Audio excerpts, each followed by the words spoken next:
Ada lagi? Mohon penjelasannya tentang anak hasil zina. Untuk mendapatkan akte kelahiran anak tersebut dimasukkan kakak kakek neneknya.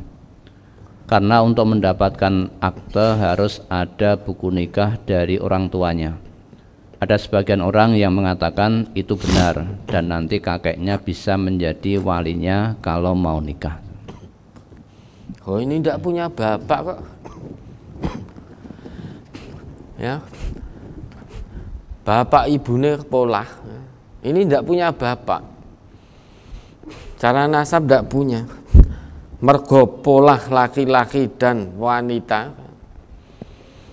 Meski secara biologis itu yang menghamili itu bapaknya, namun secara syariat itu bukan bapaknya.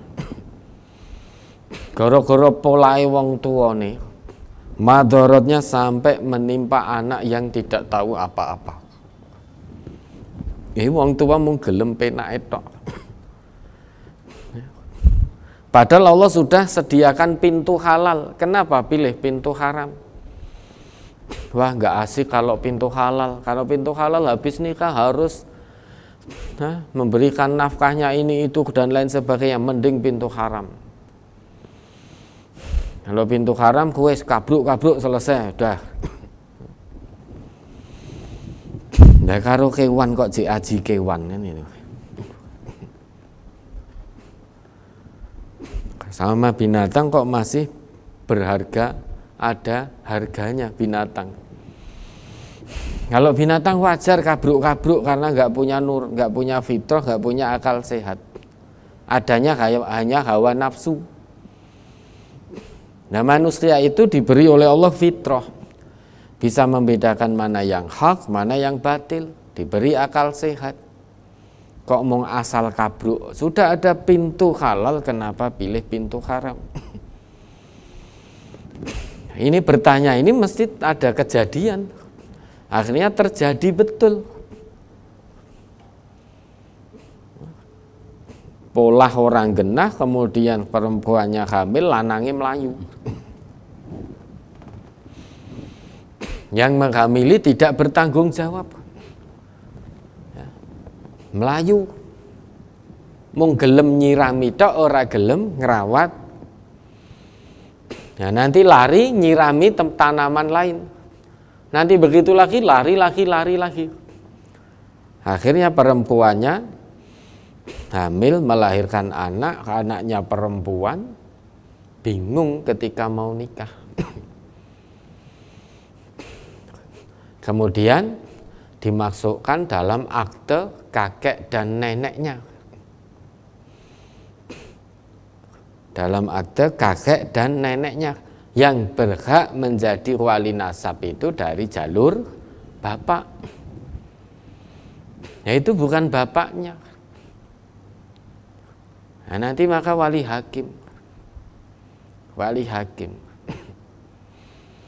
Karena secara syariat itu bukan bapaknya.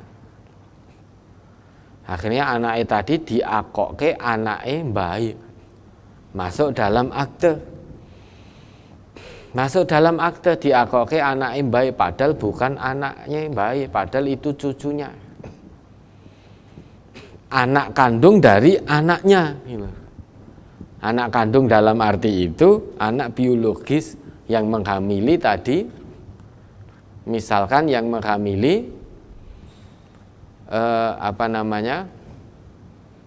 ini dimasukkan ke akte mbahe itu mbahe sing wedok, bapak ibunya yang wedok, bukan bapak ibune sing lanang. Nek dimasukkan akte bapak ibune sing lanang lari ning bapak ibunya mau tanggung jawab dimasukkan dalam akte. Ya tetap bukan bapaknya.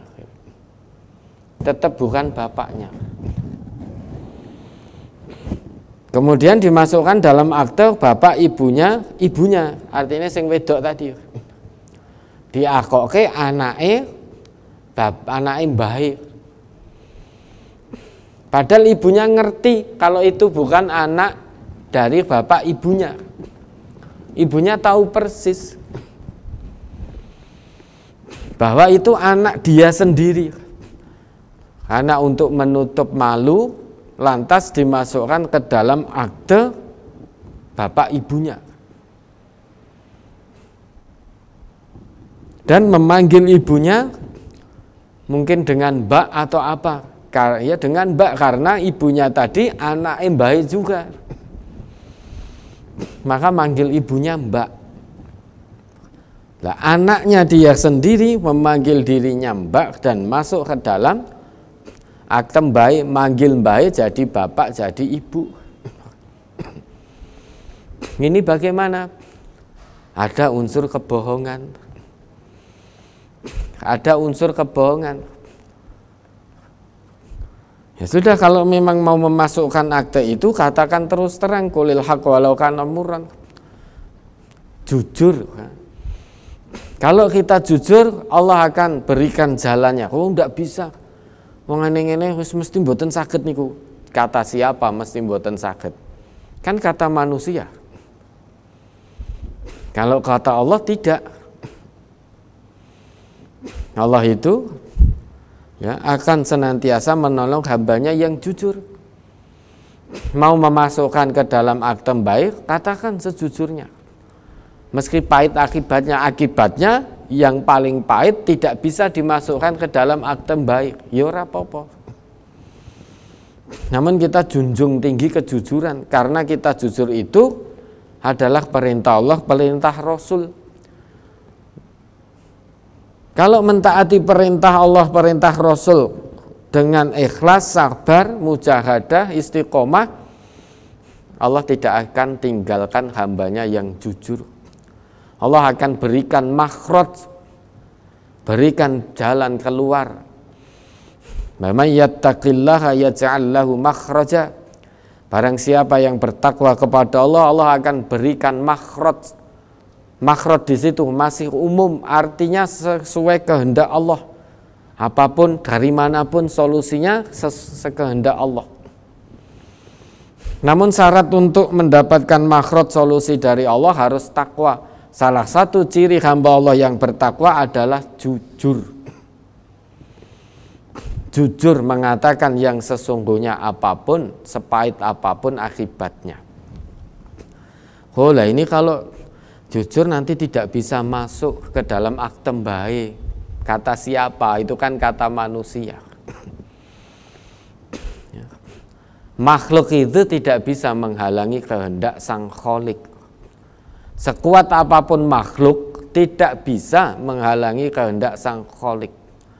Siapa tahu makhraj solusi dari Khalik, dari Allah nanti, hatinya makhluk digerakkan kemudian bisa.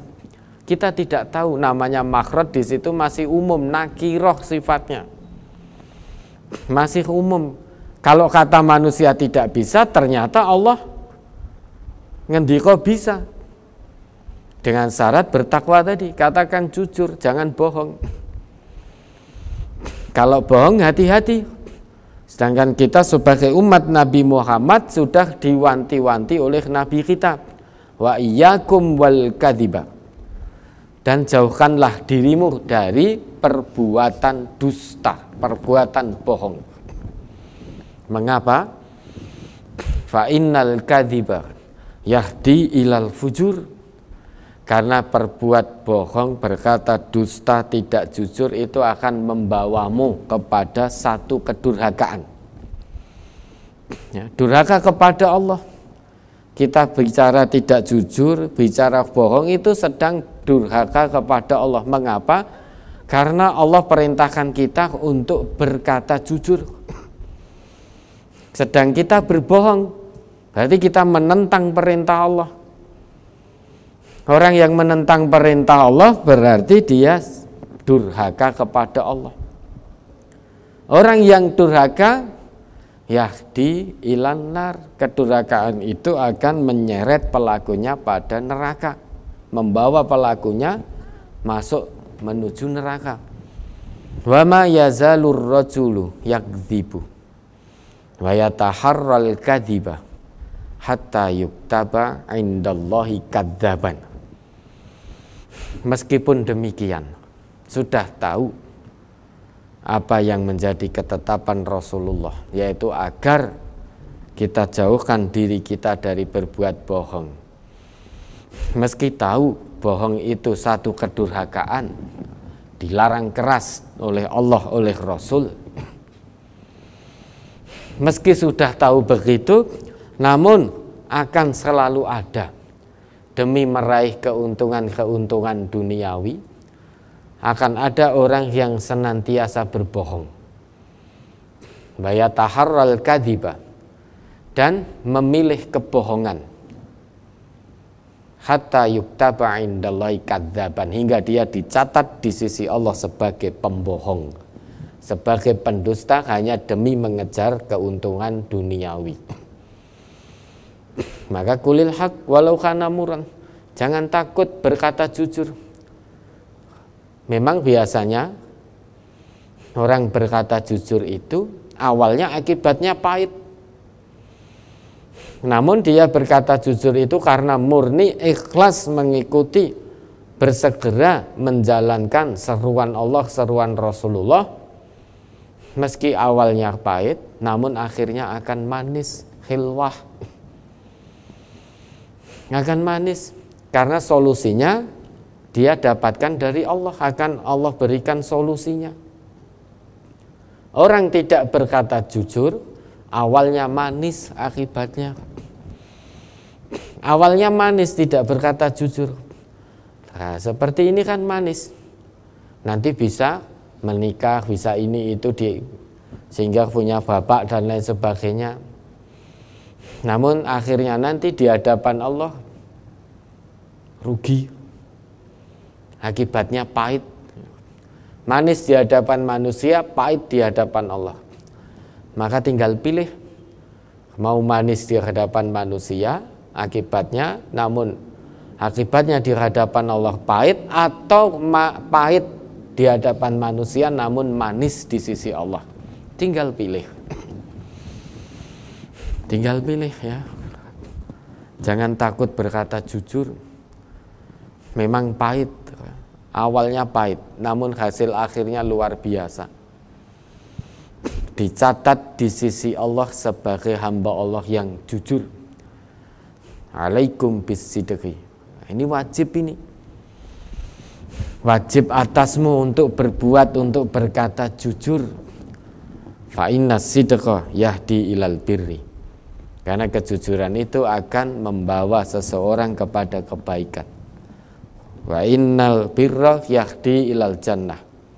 Kebaikan akan membawa seseorang menuju surganya Allah. Loh, jujur itu awalnya pahit di hadapan manusia, namun hasil akhirnya manis luar biasa, surganya Allah. Mala ainun ra'at wala udhunun sami'at wala khatara ala qalbi bashar. Kenikmatan surgawi yang tidak pernah bisa dilihat oleh kasat mata manusia ketika di dunia.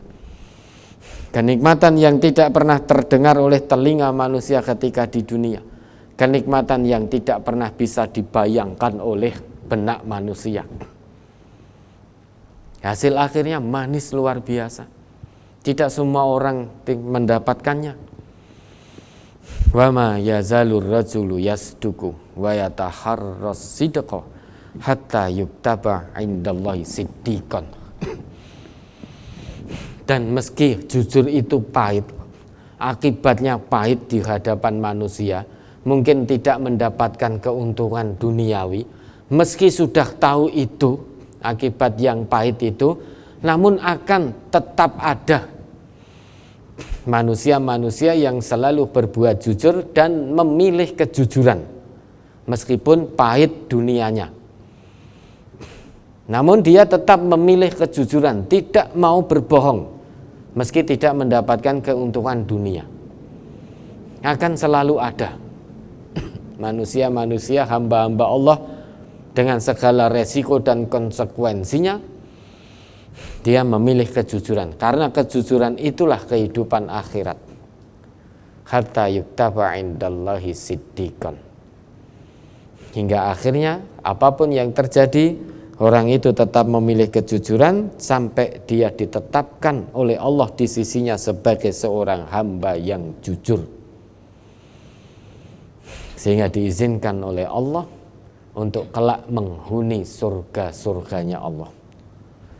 Bohong akibatnya awalnya manis di hadapan manusia, hasil akhirnya neraka kalau tidak bertaubat. Nah, ini anak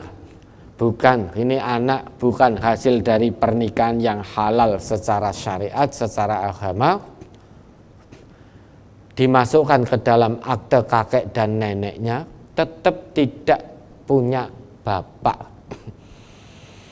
Kakeknya tetap tidak bisa jadi wali hakimnya, tidak bisa jadi wali nikahnya saat nanti anak ini menikah. Maka dia pakai wali hakim. Ya, ada lagi.